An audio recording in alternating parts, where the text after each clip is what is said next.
All right, welcome back to another episode of Shifting Schools, and Trisha and I are excited to announce our first episode in our mini-series running all summer long here over at Shifting Schools, all about esports. And Trisha, I'm really excited because we're actually creating this introduction where we've done most of the interviews already. And so you and I have already been kind of in this, really? This is esports. This is what's going on. These are all the things. I think both of us, we kind of went into this wanting to put together this esports series because we both knew that we needed to learn more around esports. And we're calling it a mini series, even though it looks like right now it's 9 episodes. It's a pretty good series amongst itself. But I think today's episode, where we get started with Dr. Malone, really starts to tap into what you're going to be hearing throughout all of these episodes coming up. What are some of the through lines for you, Trisha, that you are kind of, as we get ready to launch this, what are some of the through lines for you that you think listeners are really going to hear come back up again and again and again? I think number one, and I think this is in part why the mini series grew and grew. We just wanted to have more conversations. Number one for me is the limitless connections and bridges. I've been telling a few friends that you and I have been working on this series, and they kind of like raise their eyebrows and why. And the research that you and I have done in learning about how huge the industry of gaming is. Yeah. It is bigger than the entire movie industry. It is bigger than the entire music industry. And so in terms of helping students understand potential future pathways, I think this mini series does a great job of showing, my goodness, like, you may think that you know the connections, but I Yeah. promise you there are more than you can imagine. And then number two for me is, this is such a great context to be talking about soft skills, collaboration, leadership, self-awareness through. That's come up. It comes up in this conversation. It's come up in so many in this mini series. And I don't know about you, Jeff, but as an educator, I am always looking for new environments where Mm. we can practice our soft skills in. And I think the realm of gaming is such a great one because we're also talking about something that's social and fun. And I don't know anyone who doesn't need a little more fun play in their life. What about you? Anything that you're thinking, I can't wait for listeners to hear more about this? Yeah, I think, for me, the thing I keep coming back to, and I know listeners have heard me say this a lot, is this idea around how are we inviting student culture into our classroom? And for better or for worse, the gaming culture is a lot in our students today. They've grown up with games, and I mean, I quit playing games at Mario Brothers and Duck Hunt is the last games I remember playing. But these games are just incredible, and I think for me, a big part of it is being able to just think about, if this is the culture of our students, if this is the culture of a generation, and it is our job, our obligation as educators, this is what we signed up for, is to support and nurture the next generation. We have to be willing to step into their world and learn a little bit more about it. I'm not saying you need to go out and play every new game, but you have to understand, to your point, of where can I create these connections between their world, their culture, and what I know I need to do. And I think throughout this mini series, we hear connections through math and science and production and drama and music, with music behind the scenes, and research that's coming out of universities. I think we talked to 3 university professors. And so even going into university, there are degree programs you go into that you can further your skills in the gaming world. There's just so many connections that I think we can make. And you bring up some great ones even in today's episode with Dr. Malone around this idea of how do we take some of the things that are done in the gaming world around, pre-reading games and what are they going to say, and bring those into our text-based world that we need kids to also engage in. And I think anytime we can make those kinds of connections, we invite a student culture into our classroom. And when we invite student culture into our classroom, we get engagement. When we get engagement, we get learning. And that is the ultimate goal for this. So listeners, please reach out throughout your listening journey to let us know how we might be meeting that goal. As always, in the show notes, you'll find out more about how to reach out and connect with Jeff and I. Now, let's introduce you to this week's guest. We are so proud to launch the series with Dr. Krista Lee M. Malone, who is the director of both the UW-Madison Game Lab and the Game Design Certificate. Her research is just incredible, so please also be sure to head over to the show notes where you can learn all about the work that Dr. Malone does.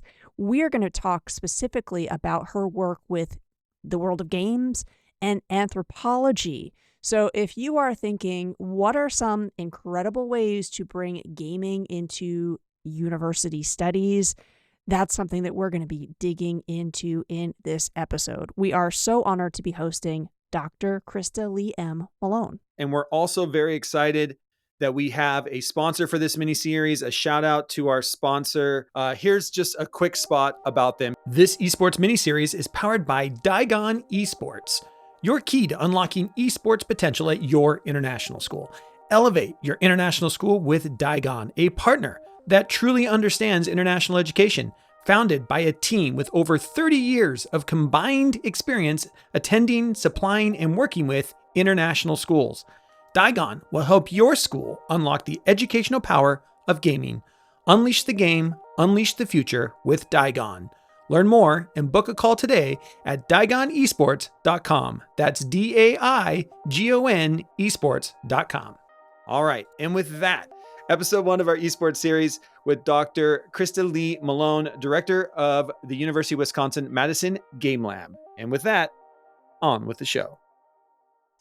Dr. Malone, thank you so much for being here. You have said in a previous interview that listeners were going to link to in the show notes that World of Warcraft was the game that helped you see how your passion for anthropology could merge with video games. We're wondering if you can explain more that connection, anthropology and video games.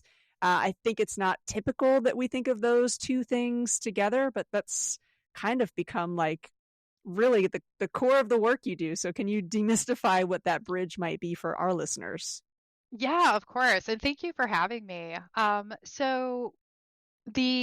so in the immediate moment, it was actually a little bit of a surprise to me as well because I had played games before, but I'd played a lot of single player games or coach or couch co-op, right? Like I remember being a very small child playing like Mario Brothers, for example. But anthropology is about culture and groups of people, right? And like a lot of people, at one point I mistakenly thought that gaming was a solo activity, but it's not. And I got introduced to World of Warcraft while I was doing my master's degree. And very fortunately, there was at that time only 3 anthropologists in the world that do video games, and one of them just happened to be in my hometown. Hmm. So I make this like what was for me a discovery, and I'm like, oh my gosh, MMOs are very social. There's all these people, they have their own culture that is evolving and coming from these experiences. And then I very fortunately just had an expert in my hometown that I could go to and say, hey, I want to do this. Take me on as your student. I'm going to write about World of Warcraft. And from there, I mean, from there, it's history, right? Like I did that work and I published on that work and then continued doing video games um, from then on. And so then in terms of like the study and the culture of the world, is it the world of all of the players, or is it the world of the video game, or is it that combination of both for you that is of most interest? So it's definitely the combination, right? Because the conversations and the things that people are doing would not happen without the game world. So you Hmm. can't really isolate those two aspects. If World of Warcraft didn't exist, all those millions of people would be doing something else and they would be somewhere else, right? Um, also, you can't separate those two things because World of Warcraft is structured in a certain way, like all games are. There is an architecture. There are things you can do and that you cannot do based on the code. The code is really, as Dr. Malaby puts it, a governing force within a game. Because unlike laws in the real world where you just have to follow them, you literally can't not follow them, right? We're going to set hacking aside. That's a different thing, right? But if you're not Right. Yeah. hacking the game, then if I don't have a flying mount, I can't fly. Like I just can't. There's no button that will make that reality, right? But then people interact with those things in different ways, and even without hacking, they sometimes find creative ways to interact with the environment and with each other in ways that the designers didn't intend.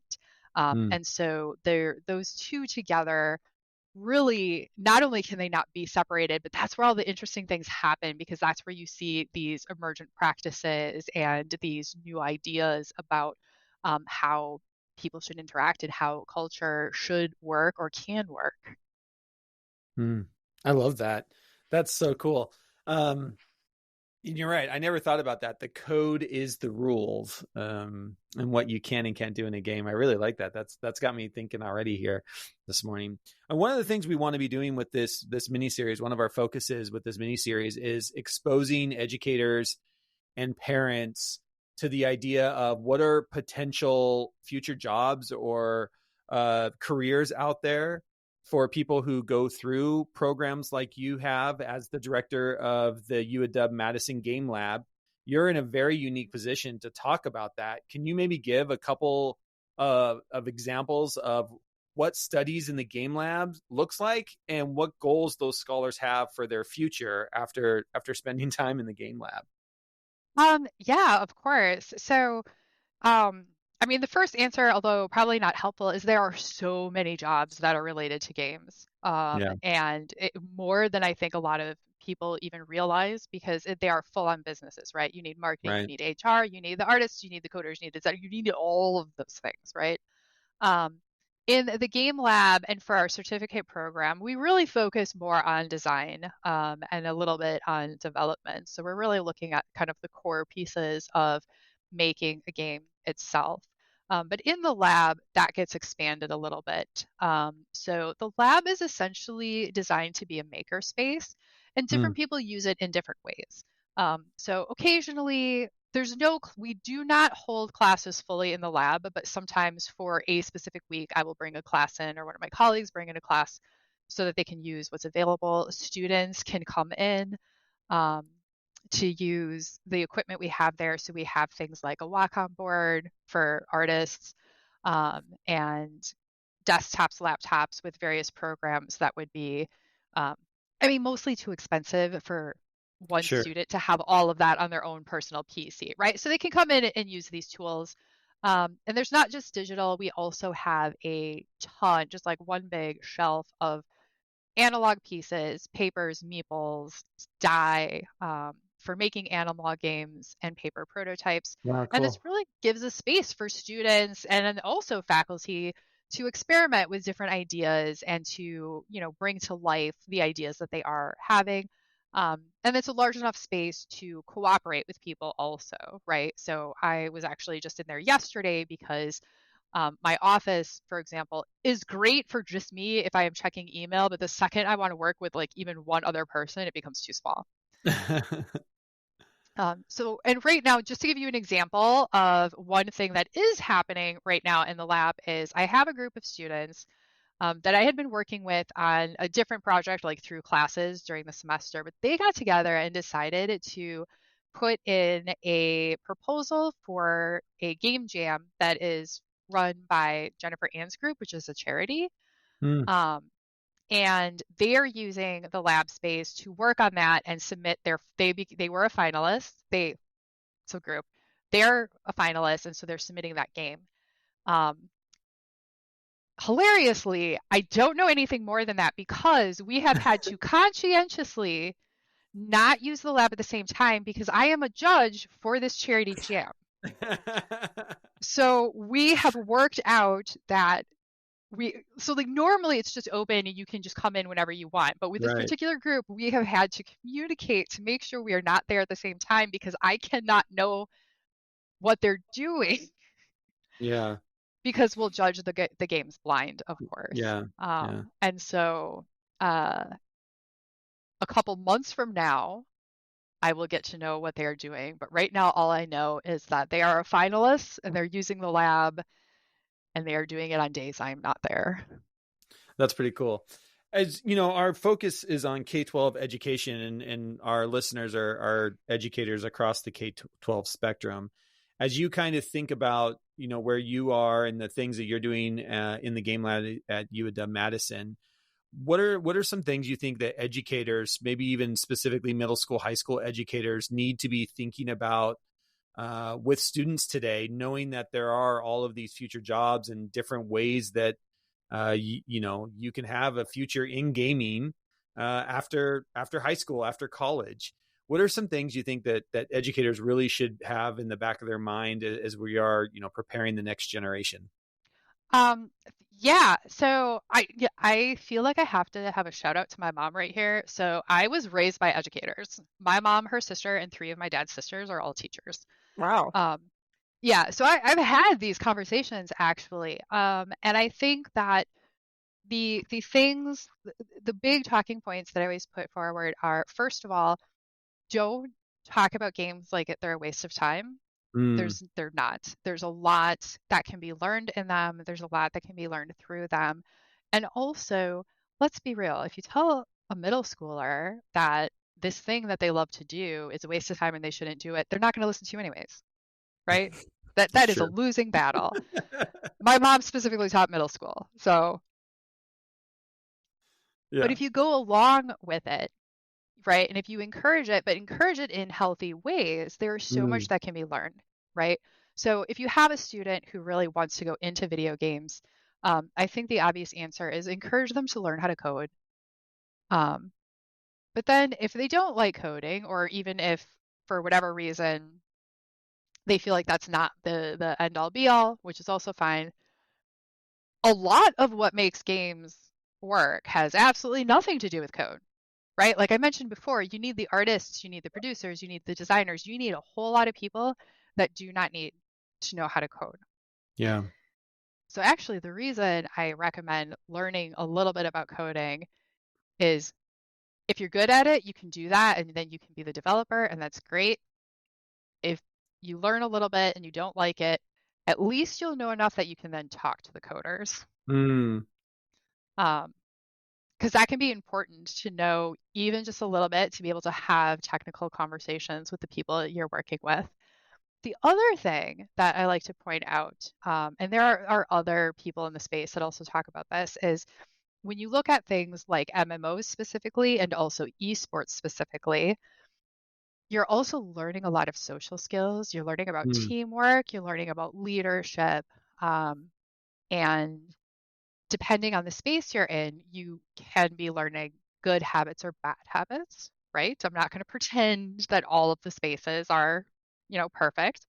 But there are a lot of very important skills that can be learned there that then go over to any job you mm. want, right? I mean, one of the things I say about some of these soft skills that you can learn during games is like if a freshman comes up to me and asks about this, they'll say like, well, are you planning to be a hermit in the mountains? If the answer is no, then you need social skills, Right.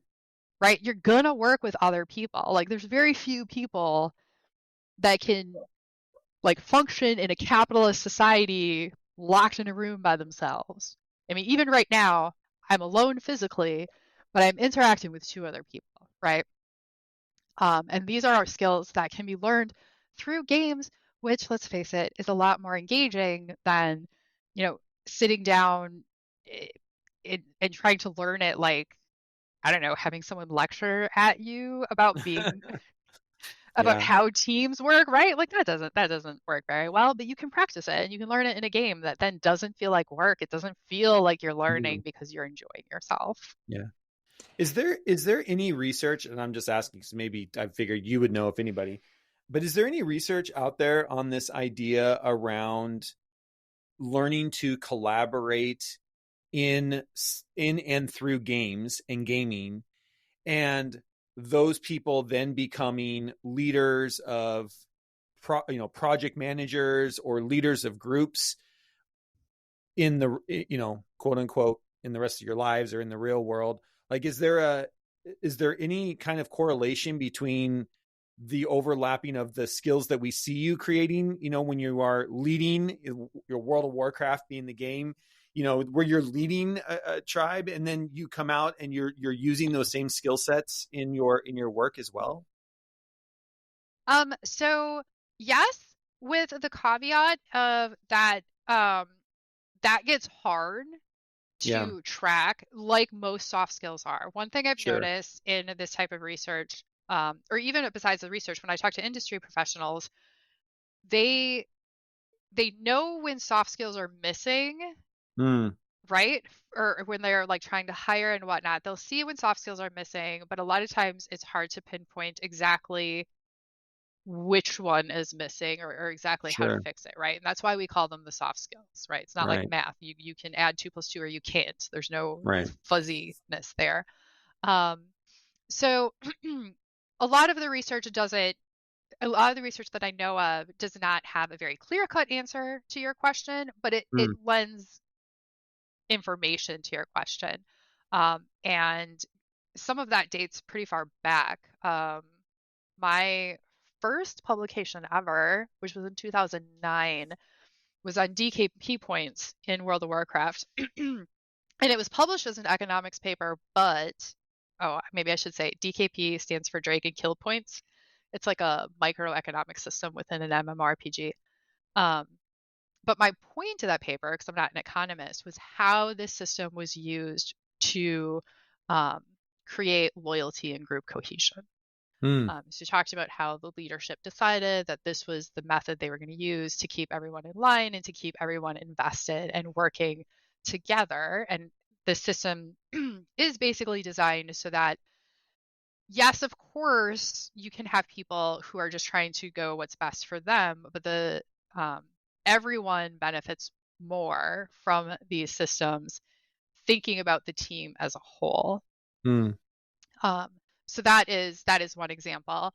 And then there's other work on DKP in different games, and there's other work on guilds um, and learning those skills. Mark Chen has a book out that I am, of course, blanking on the title right now. mm, His book, I think, is maybe 10 years old now also, but he was talking about education and expertise and learning these skills through high-end rating guilds. mm, Um, some of the research is also now being put into practice. And so we're seeing um, indie studios, especially, looking to some of these ideas and trying to consciously design it into games.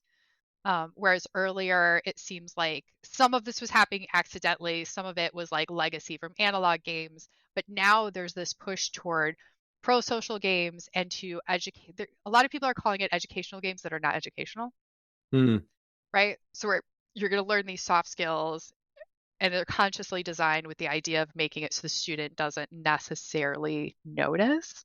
mm, Um, mm, I, I recently signed up for the alpha of a game called Causeway, which is a esports game, and they are doing this where they're trying to design for that pro-social, like specifically learn leadership, learn teamwork um, through esports. through Cool. esports.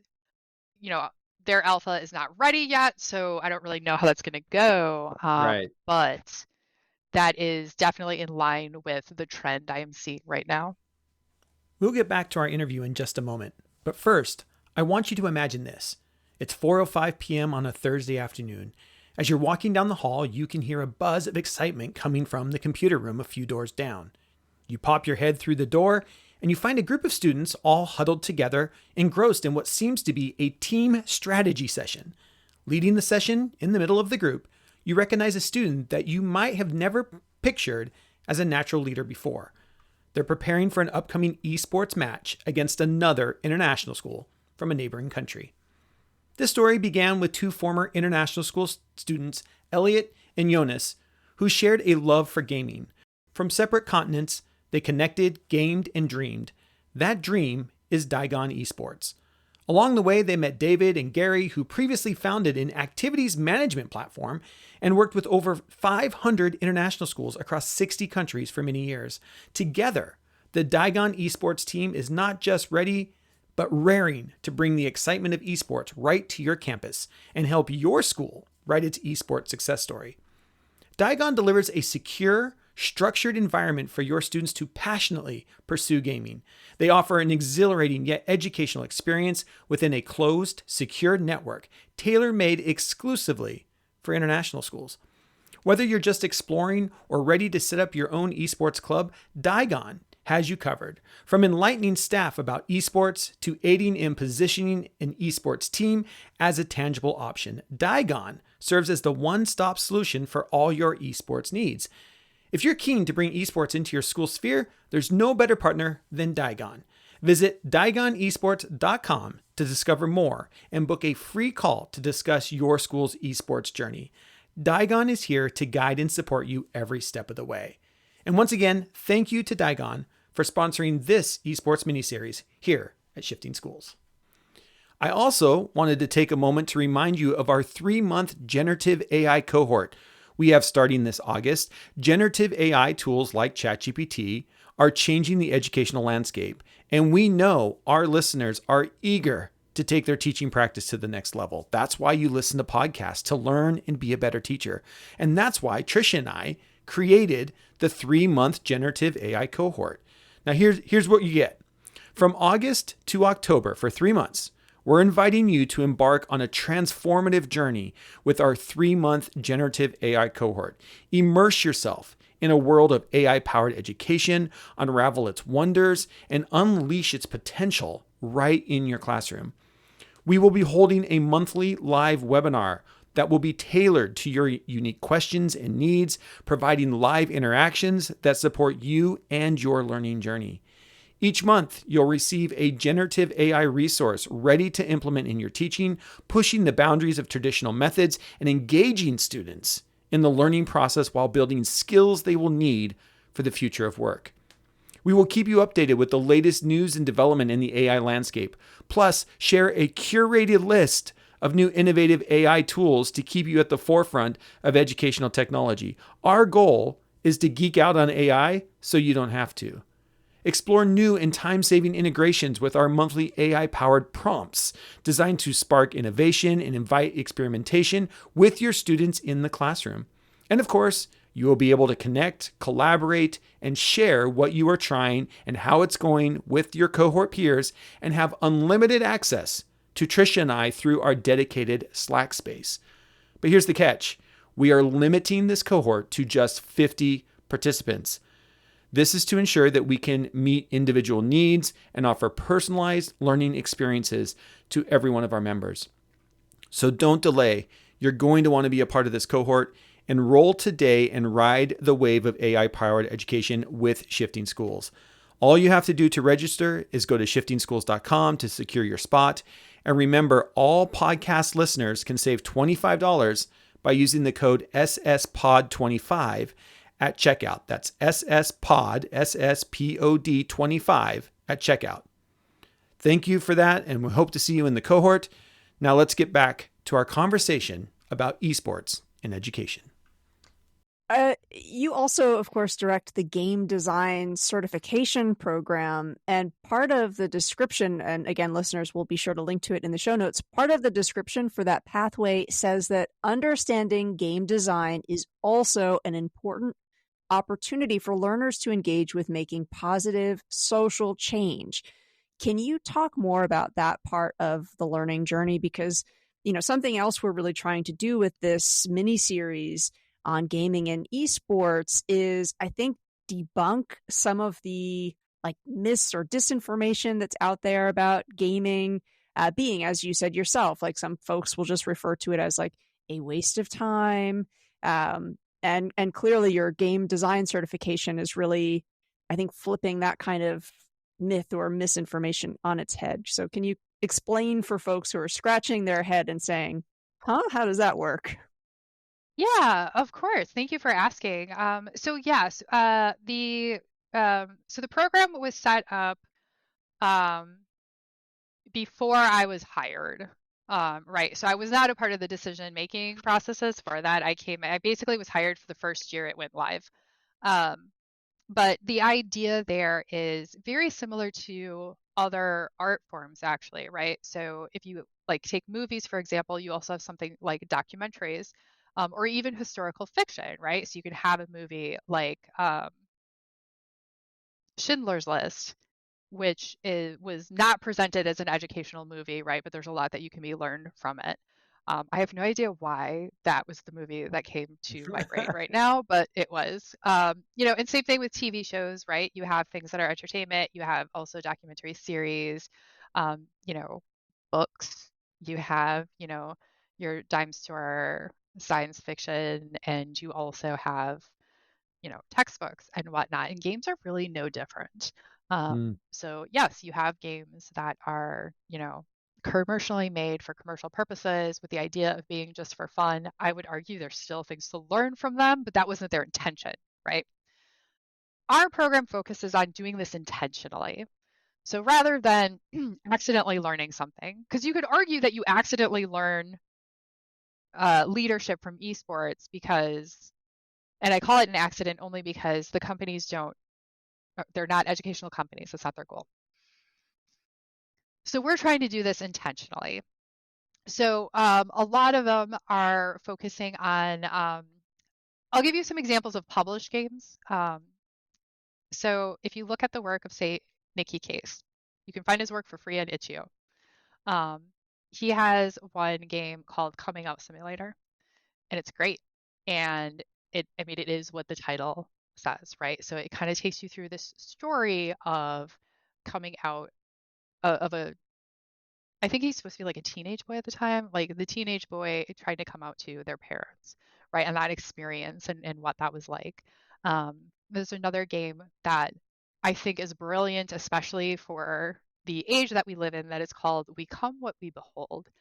And in this game, you don't really have a role of one player, but you are seeing people being exposed to news stories, and then each of the little people, their perception changes based on how the story was presented, right? So the phrasing of a story, regardless of the facts, will change how we think about it, right? And we know this because if you look at Fox News versus MSNBC, even if they're covering the same story, it looks like a different story, right? And so that's what this game is showing. And the game itself, like, it wouldn't matter where you politically lean because the stories in the game are silly. I think like one of them is like, if you wear square hats, people who wear square hats are bad or something like that. Like, there are all these silly things, but it shows that process, right? So there is a lot that could be talked about assigning that game, which I actually do assign that game to one of my classes. And then we have like a whole week where we're talking about, facts and information, and critical thinking.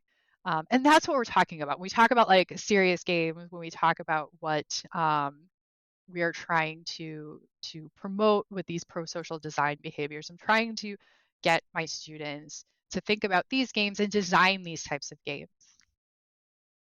So I'm guessing maybe another example of this. I don't know if you're familiar with the game Survival of the Best Fit, which is meant to show the baked-in bias of AI with hiring process. So any company that's using AI as part of their hiring, it kind of simulates and shows you how that machine learning is not neutral. And we often kind of, say like, oh, well, it's AI, it's going to be more fair, more equitable. And this really shows you how that's not the case, right? And we really need to understand algorithmic bias. And what I love about this idea of games for learning or questioning or provocation is it's one thing if I say to somebody, oh, algorithms are biased. That might just go over somebody's head or come across as, I don't know, like my opinion. But games like texts kind of almost slow us down. And I don't know if you find this or your students say this, it's almost, I think, Like, I am engaging with something, I am immersed in it, and my defense mechanisms kind of go away to some extent. I don't know if that's a fair assessment, or if you have any thoughts on that. Is this sort of like a great text type for learning simply because we don't expect it? Yes. So I really feel like there's two parts here, right? So it's the algorithm question, and then also what you're really describing is why games are powerful learning tools. And of course, the flip side of that is why they could also be dangerous, right? Because I Sure. mentioned these games that have these very pro-social messages, but there's nothing to stop somebody with a detrimental message from also making a game. But yeah, we engage with games because they're fun and they're interactive, and so we do kind of let our guard down. And the other thing is, it's not just about letting your guard down. That's part of it. And the other thing is that you are interacting, Mm-hmm. right? Mm. So if we talk about like if you learn by doing, right, versus listening. Like a lecture format is one of the weakest ways to learn things because you're just sitting there and passively, probably zoning out while the teacher speaks at you.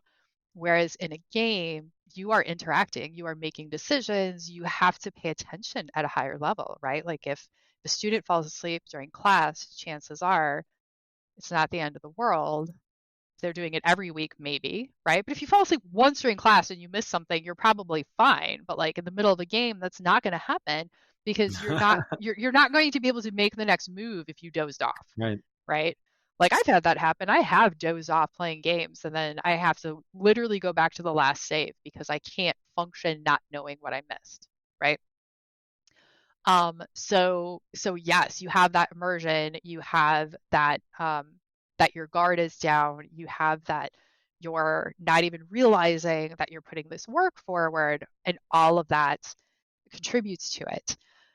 The algorithm issue also relates because the game also has algorithms that are responding in a certain way, right? So this is another thing I also have to cover in my game design classes is sometimes I have students bring in a game and we'll do play tests and it turns out horrible because sure, they will have the best intentions in the world, right? But you never know how a person's going to use a thing. Mm. And sometimes because playtesters do unexpected things, all of a sudden, this game that they designed to be positive starts taking a very dark turn, for example, right? Um, so, all things you have to be careful about. And with algorithms, I think, and I would say this is true both in games and outside of games. Um, now with all the chat GPT stuff coming up also, I think that we as a society really need to take the time to understand what an algorithm is and how they are made. Mm. One of the scariest things that I ever heard a person say was I had commented to this person about what TikTok was showing me. I was like, yeah, I'm like I stopped using TikTok for a while because I was not seeing any content I was interested in. The algorithm had obviously pigeonholed me in a certain way that I just didn't care about. And the person said, well, maybe you're wrong. Maybe TikTok was showing you what you needed. Mm. And that to me sounds religious, which is why Mm. it was scary. I'm like, no, no, no, no. This algorithm doesn't know anything. It doesn't know what I need. It doesn't know me. Like these are calculations in the background. Mm-hmm. But this person stuck with it and then talked about how TikTok shows her what she needs and like she would like change how she perceived what was going on in her life at that moment because of what TikTok was showing her. And I'm like, this is terrifying, actually. Mm.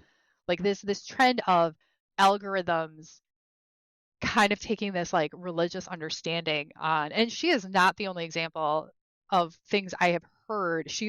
What she said was the most blatant, but I've also heard people talk about the way games respond to player input as being natural. Yeah. Like it's not natural. This did not grow on a tree. You do not go out to the algorithm tree and pick it and then put it in your game basket. Yeah.